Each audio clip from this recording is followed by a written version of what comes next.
The 2 U.S. astronauts who had been at the International Space Station for 9 months after their faulty Boeing Starliner capsule returned without them are finally back on Earth. NASA astronauts Butch Wilmore and Suni Williams, as well as fellow NASA astronaut Nick Hague and Roscosmos cosmonaut Alexander Gorbanov, successfully splashed down in a SpaceX Dragon capsule off the coast of Tallahassee, Florida, at 5:57 p.m. Eastern Time.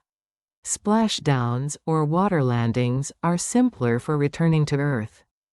Hague said he saw a capsule full of grins, ear to ear. The astronauts will now head to NASA's Johnson Space Center in Houston for several days of routine health checks before they can go home.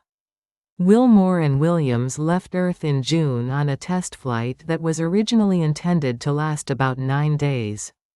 But their stay was extended after thrusters on Boeing's Starliner capsule, Calypso, failed during docking, raising concerns about the ship's ability to carry them home.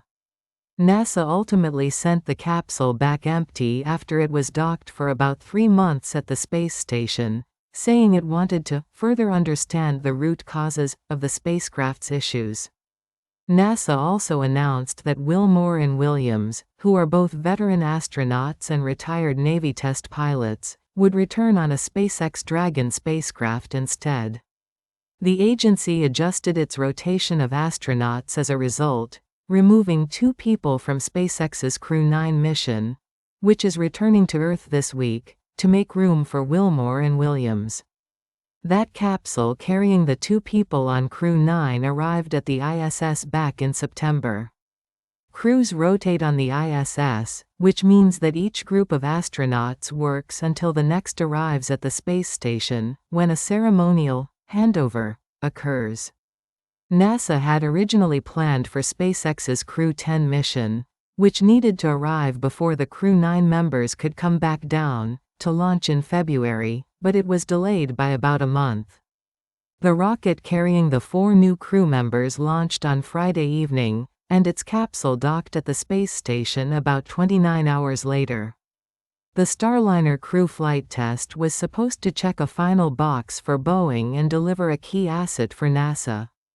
The agency was hoping to fulfill its dream of having 2 competing companies, Boeing and Elon Musk's SpaceX, flying alternating missions to the ISS.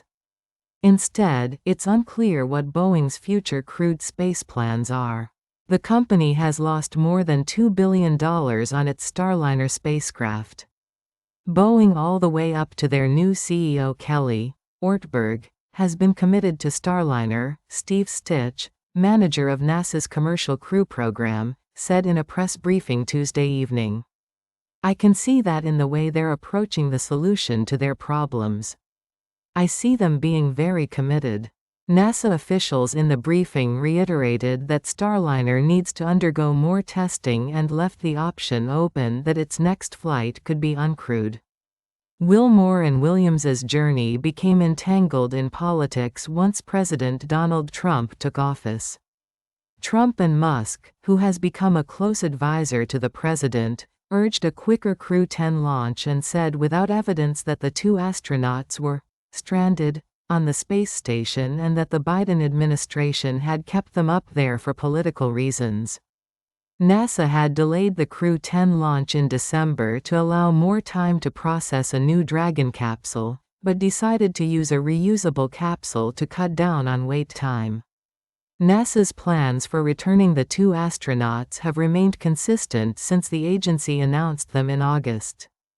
During their extended stay, Wilmore and Williams became part of a normal rotation, conducting scientific experiments and routine maintenance as any other astronaut on rotation at the ISS would. Williams also conducted a spacewalk. Williams has said repeatedly that the pair doesn't feel abandoned at the ISS, but that she was looking forward to returning home to see her family and her 2 dogs. It's been a roller coaster for them, probably a little bit more so than for us, she told reporters earlier this month.